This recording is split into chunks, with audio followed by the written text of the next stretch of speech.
দিল্লি থেকে মহারাজ প্রদ্যুৎ কিশোরের জন্য বিশেষ অফার, স্পেশাল অফার। মন্ত্রী হো, এমপি হো, মহারাজ প্রদ্যুৎ কিশোর এই নিয়ে বিশেষ বক্তব্য রেখেছেন। শুনুন তিনি কি বলছেন। থাকুন নিউজ ত্রিপুরা ওয়ান চ্যানেলের সাথে। তাকে কি অফার দেওয়া হয়েছিল দিল্লির স্বরাষ্ট্র দপ্তর থেকে, শুনুন তারই বিশেষ বক্তব্য। তার আগে নিউজ ত্রিপুরা ওয়ান চ্যানেলের সাথেই থাকুন। মহারাজ প্রদ্যুৎ কি সে অফার গ্রহণ করেছেন নাকি তিপ্রাসার জন্য বিশেষ কিছুই বলেছেন, শুনুন তারই বক্তব্য। खाना लेकर ले गया कंचनपुर में, जब हम लोगों को लोग खाने में पेट में खाना नहीं था। जिस दिन हम लोग ने सब we all got together and we fought for our community of Bru people, Amit Shah ने वो अग्रीमेंट साइन किया। आज 38,000 रियांग फैमिली आज अगर त्रिपुरा में है, वो पॉलिटिशियन के लिए नहीं हुआ, खानसा के लिए। सेकेंड अकॉर्ड हुआ तिप्रासा अकॉर्ड।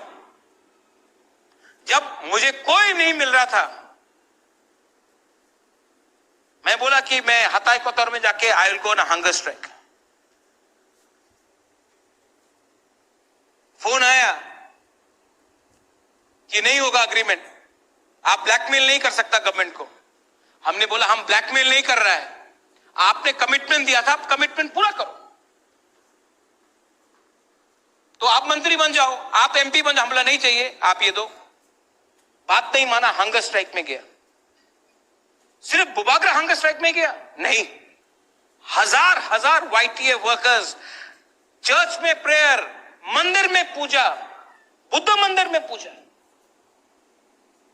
सब ने मेरे पीछे खड़ा रहा। फिर से फोन आया, चलो साइन करता अग्रीमेंट।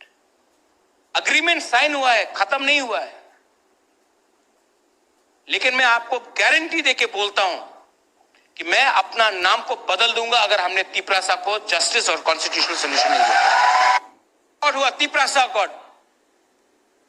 जब मुझे कोई नहीं मिल रहा था, मैं बोला कि मैं हताई कोतर में जाके I will go on hunger strike. Phone आया कि नहीं होगा अग्रीमेंट, आप ब्लैकमेल नहीं कर सकता गवर्नमेंट को। हमने बोला हम ब्लैकमेल नहीं कर रहा है, आपने कमिटमेंट दिया था, आप कमिटमेंट पूरा करो। तो आप मंत्री बन जाओ, आप एमपी बन जाओ, हमला नहीं चाहिए, आप ये दो। बात नहीं माना, हंगर स्ट्राइक में गया। सिर्फ बुबागरा हंगर स्ट्राइक में गया नहीं, हजार हजार वाईटीए वर्कर्स चर्च में प्रेयर, मंदिर में पूजा, बुद्ध मंदिर में पूजा, सब ने मेरे पीछे खड़ा रहा। फिर से फोन आया, चलो साइन करता अग्रीमेंट। अग्रीमेंट साइन हुआ है, खत्म नहीं हुआ है। लेकिन मैं आपको गारंटी देके बोलता हूं कि मैं अपना नाम को बदल दूंगा अगर हमने तिप्रासा को जस्टिस और कॉन्स्टिट्यूशनल सोल्यूशन नहीं दिया। वो पॉलिटिशियन के लिए नहीं हुआ, खानसा के लिए। सेकेंड अकॉर्ड हुआ तिप्रासा अकॉर्ड। जब मुझे कोई नहीं मिल रहा था, मैं बोला कि मैं हताई कोतर में जाके I will go on hunger strike. Phone आया कि नहीं होगा अग्रीमेंट, आप ब्लैकमेल नहीं कर सकता गवर्नमेंट को। हमने बोला हम ब्लैकमेल नहीं कर रहा है, आपने कमिटमेंट दिया था, आप कमिटमेंट पूरा करो। तो आप मंत्री बन जाओ, आप एमपी बन जाओ, हमला नहीं चाहिए, आप ये दो। बात नहीं माना, हंगर स्ट्राइक में गया। सिर्फ बुबागरा हंगर स्ट्राइक में गया नहीं, हजार हजार वाईटीए वर्कर्स चर्च में प्रेयर, मंदिर में पूजा, बुद्ध मंदिर में पूजा, सब ने मेरे पीछे खड़ा रहा। फिर से फोन आया, चलो साइन करता अग्रीमेंट। अग्रीमेंट साइन हुआ है, खत्म नहीं हुआ है। लेकिन मैं आपको गारंटी देके बोलता हूं कि मैं अपना नाम को बदल दूंगा अगर हमने तिप्रासा को जस्टिस और कॉन्स्टिट्यूशनल सोल्यूशन नहीं दिया।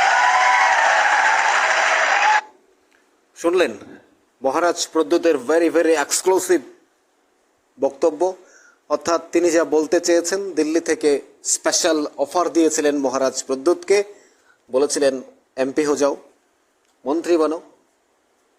মহারাজ প্রদ্যুৎ সমস্ত কিছু রিজেক্টেড করেছেন, কারণ আমরণ অন্বেষণ তিনি বলেছিলেন ফাস্ট আনটু ডেথ, অর্থাৎ তিনি আমরণ অন্বেষণের ডাক দিয়েছিলেন।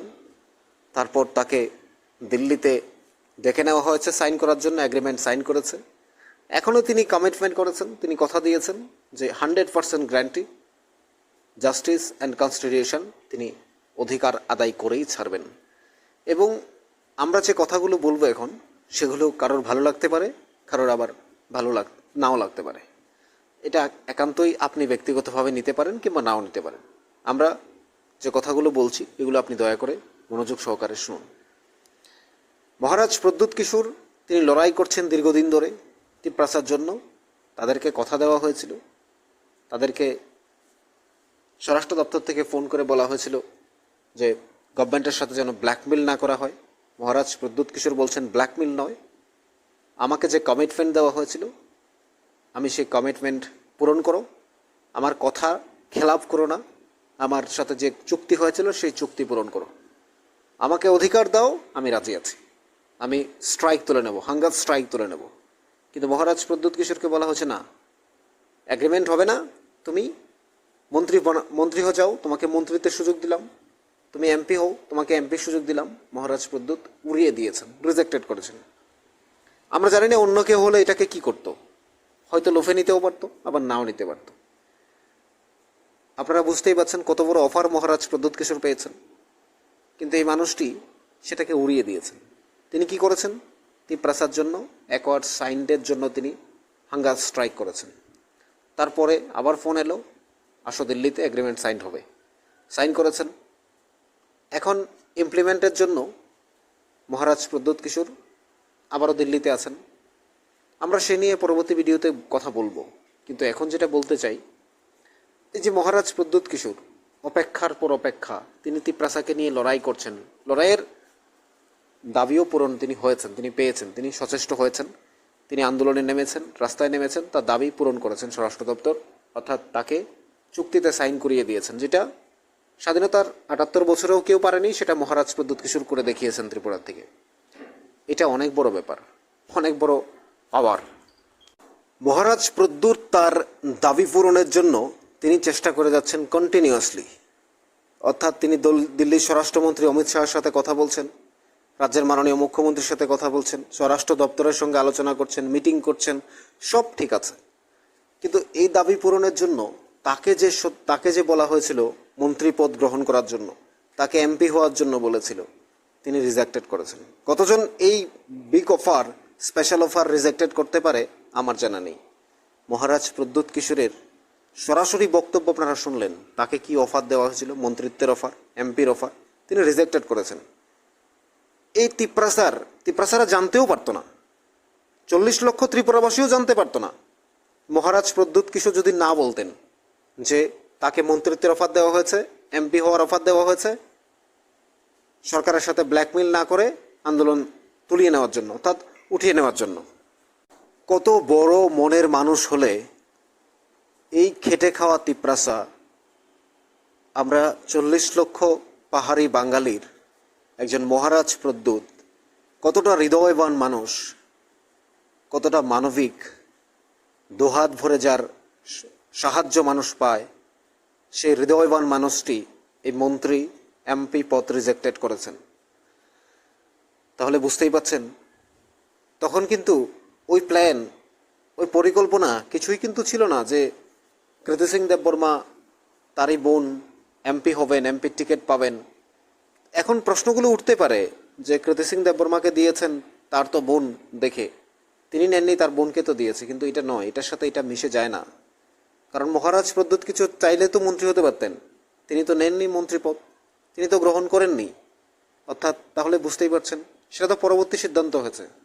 আর যে এমপি পদ, এমপি কৃতি সিং দেববর্মা হয়েছেন, এটা তো শুধু মহারাজ প্রদ্যুৎ কিশোরের একা সিদ্ধান্ত নয়, এটা তিপ্রাসার সিদ্ধান্ত রয়েছে, অর্থাৎ লিডারদের সিদ্ধান্ত রয়েছে, এবং বিজেপির টিকিট থেকে যেহেতু হয়েছে বিজেপির সিদ্ধান্ত রয়েছে, সমস্ত কিছু বিচার বিবেচনা করেই তো মহারাজ প্রদ্যোৎ কিশোরের বোন কৃতি সিং দেববর্মাকে দেওয়া হয়েছে। এবং অন্যদিকে মহারাজ প্রদ্যোৎ যে রিজেক্টেড করেছেন, তার আগে তো কৃতি সিং দেববর্মাকে নিয়ে কোনো আলোচনাই হয়নি, তখন বিজেপির সাথে তো কোনো কিছু কথাই হয়নি। অর্থাৎ মহারাজ প্রদ্যোৎ যে কত বড় মহৎ হৃদয়বান মানুষ, সেই মন্ত্রী পদ ছেড়ে দেওয়া, এমপি পদ ছেড়ে দেওয়া, আপনারা বুঝতেই পারছেন। ইটস ভেরি ভেরি ইম্পর্ট্যান্ট, কতটা গুরুত্বপূর্ণ, কতটা শক্তিশালী এবং কতটা ইম্পর্ট্যান্ট আপনারা বুঝতেই পারছেন বিষয়গুলো কতটা গুরুত্বপূর্ণ হতে পারে। মহারাজ প্রদ্যোতের এই বিষয়টা, যিনি মন্ত্রী পদ ছেড়ে দিতে পারেন, যিনি এমপি পদ ছেড়ে দিতে পারেন, তিনি তিপ্রাসার জন্য প্রাণ দিতে পারেন। তার স্পেশাল অফার রিজেক্টেড করা, তিনি না বললে জানতে পারতেন কেউ, আমরা জানতে পারতাম না। মহারাজ প্রদ্যোতের এই সমস্ত কাজের প্রতি এভাবেই শ্রদ্ধা আসে।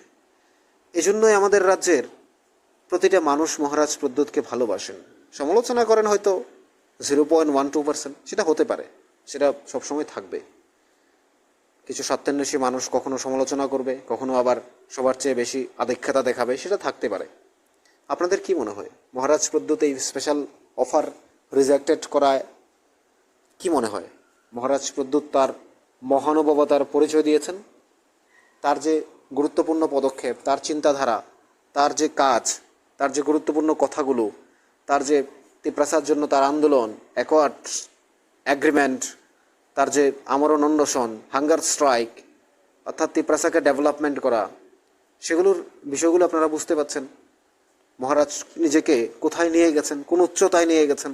তিনি চাইলে মন্ত্রী পদ গ্রহণ করে আরামসে থাকতে পারতেন দিল্লিতে, তিনি চাইলে এমপি পদ গ্রহণ করে থাকতে পারতেন আরামসে, তো তিনি করেননি। তিনি রিজেক্টেড করেছেন তিপ্রাসার জন্য, তিপ্রাসার অধিকারের জন্য, তিপ্রাসার যে অধিকার আদায় করে দেবেন, তিনি এটাই চেয়েছিলেন, এটাই কমিটমেন্ট করেছেন, আগামী দিনে সেটাই হবে। আপনাদের কি মনে হয় জানাতে পারেন কমেন্টস বক্সে। থাকুন নিউজ ত্রিপুরা 1 চ্যানেলের সাথে, চ্যানেলটিকে অবশ্যই সাবস্ক্রাইব করুন।